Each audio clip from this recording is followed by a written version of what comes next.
ದೊಡ್ಡ ಇವತ್ತು ಅನುಮಾನ ನಮ್ಮನ್ನು ಕಾಡ್ತಾ ಇದೆ. ಹಾಗಾಗಿ ಕನ್ನಡಿಗರಿಗೆ ನಾನು ಕರೆ ಕೊಡಬೇಕಾಗತ್ತೆ, ಕನ್ನಡಿಗರಲ್ಲಿ ವಿನಂತಿ ಮಾಡ್ಕೊಳ್ಬೇಕಾಗತ್ತೆ. ನೀವೇನಾದ್ರೂ ಇವ್ರನ್ನ ನಂಬ್ಕೊಂಡು ಕನ್ನಡ ಕರ್ನಾಟಕ ಉಳಿಯುತ್ತೆ ಅಂದ್ರೆ ಕನ್ನಡಿಗರ ಕೈಯಲ್ಲಿ ಉಳಿಯಲ್ಲ, ಕನ್ನಡ ಕರ್ನಾಟಕದಲ್ಲಿ ಉಳಿಯಲ್ಲ. ಕನ್ನಡಿಗರು ಎಚ್ಚೆತ್ಕೊಳ್ಳಿ, ಜಾಗೃತರಾಗ್ರಿ. ಇವರು ಬಂದಲ್ಲಿ ಹೋದಲ್ಲಿ ಪ್ರಶ್ನೆ ಮಾಡುವಂತ ಧೈರ್ಯ ಕನ್ನಡಿಗರಿಗೆ ಬರದೇ ಹೋದ್ರೆ ನಾವೆಲ್ಲವನ್ನ ಕಳ್ಕೊತೀವಿ. ನಮ್ಮ ನೆಲದಲ್ಲಿ ನಾವೇ ನಾಳೆ ಪರಕೀರಂತೆ ಬದುಕುವ ಪರಿಸ್ಥಿತಿ ಕರ್ನಾಟಕಕ್ಕೆ ಬರುತ್ತೆ ಅನ್ನೋದ್ರಲ್ಲಿ ಬೇರೆ ಮಾತಿಲ್ಲ.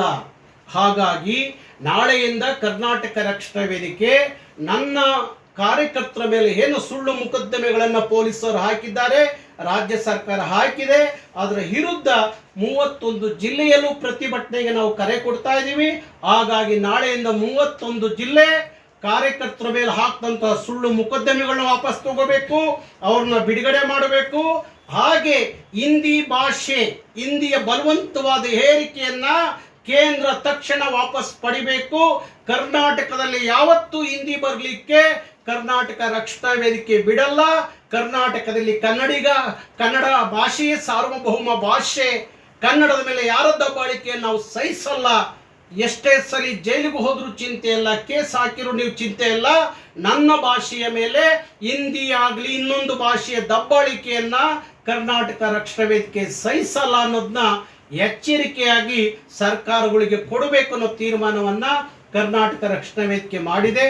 ಎಲ್ಲ ಜಿಲ್ಲಾ ಕೇಂದ್ರಗಳಲ್ಲಿ ಈ ಎರಡು ವಿಚಾರಗಳನ್ನ ಇಟ್ಕೊಂಡು ರಾಜ್ಯ ಮತ್ತು ಕೇಂದ್ರ ಸರ್ಕಾರದ ವಿರುದ್ಧ ಭಾರಿ ದೊಡ್ಡ ಹೋರಾಟಕ್ಕೆ ನಾವು ಸಜ್ಜಾಗ್ತೀವಿ. ಬಹುಶಃ ರೌಡಿ ಶೀಟರ್ ಮಾಡ್ತಾರೆ ಅನ್ನೋದಾದ್ರೆ ಬಹುಶಃ ಕರ್ನಾಟಕದ ರಾಜಕಾರಣಿಗಳನ್ನ ತುಂಬಾ ಜನನ ರೌಡಿ ಶೀಟರ್ ಮಾಡಬೇಕಾಗತ್ತೆ. ಅನೇಕರ ಮೇಲೆ ಅನೇಕ ರೀತಿಯ ಮೊಕದ್ದಮೆಗಳಿದಾವೆ. ಹೋರಾಟಗಾರರು ಏನ್ ಮಾಡಿದ್ರಿ ಅಂತ ರೌಡಿ ಶೀಟರ್ ಮಾಡ್ತೀರಿ? ಯಾರ ಆಸ್ತಿ ಹೊಡೆದಿದಾರ, ಇಲ್ಲ ಏನು ಮಾಡಬಾರ್ದು ಮಾಡಿದಾರ, ಅನಾಚಾರ ಮಾಡಿದಾರ, ಅತ್ಯಾಚಾರ ಮಾಡಿದಾರ?